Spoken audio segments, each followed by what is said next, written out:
I associate myself with the statements made by our Senate leadership supportive of RCEP, considering that our accession to RCEP would mean we will be part of the group responsible for more than $25.8 trillion of economic output, 29% of the global domestic product, which is $12.7 trillion global trade, and as a market of 2.3 billion people, or 30% of the world's population, Mr. President.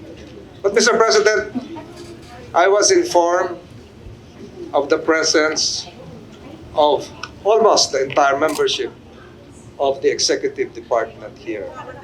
I'd like to take this opportunity to call the attention of the Department of Foreign Affairs. We will definitely be approving RCEP.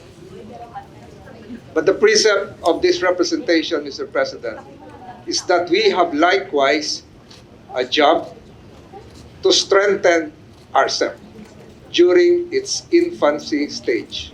Ang nagkukulang po dito, Mr. President, siguro yung tulong ng Department of Foreign Affairs, kung nakikinig po sila.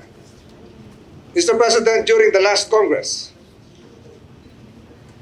January 25, 2022 to be exact, I called the attention of this chamber that there are certain, for me then, certain foundational international agreements that could strengthen RCEP, especially during its toddler stage in the Philippines. Ano-ano po ito? Sana po mapakinggan ako ng Department of Foreign Affairs, mapadala po ito sa Senado, at nang sa ganun po, pag ito po ay na-ratify ng Senado, lalong lalakas po, Mr. President, yung RCEP. For the record, Mr. President, I have here a list of 5 key treaties related to RCEP, which we should likewise ratify. Number 1, the Hague Choice of Court Convention, Mr. President.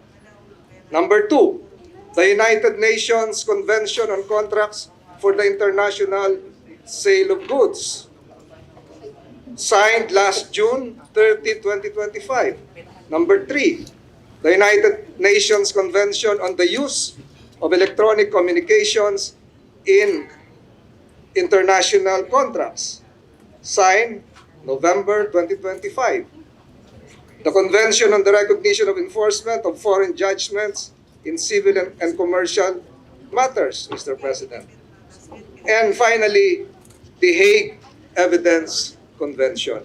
Nagtataka lang po ako, Mr. President, bakit ang tatagal na po nitong mga tratadong ito ay hindi pa nakakarating sa kaalaman ng Senado.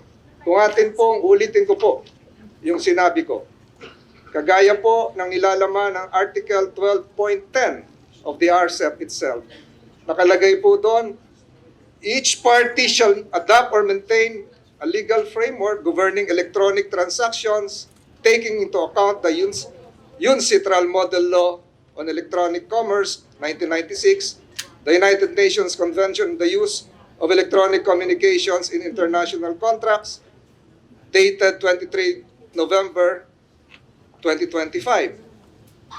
Mr. President, kung ito po ay na-ratifika na natin, mas lalakas po ang RCEP. So, Mr. President, I concur with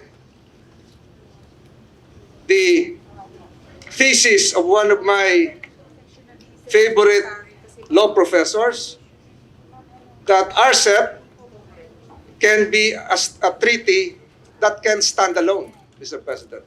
But nevertheless, we have other treaties pending that needs ratification.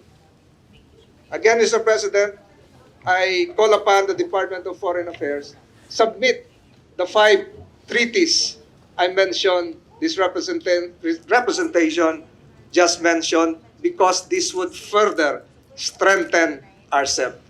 Having said that, Mr. President, I reiterate for the record my support of RCEP. I have signed the committee report, but the 5 treaties should likewise be submitted to this chamber. Maraming salamat po, Mr. President.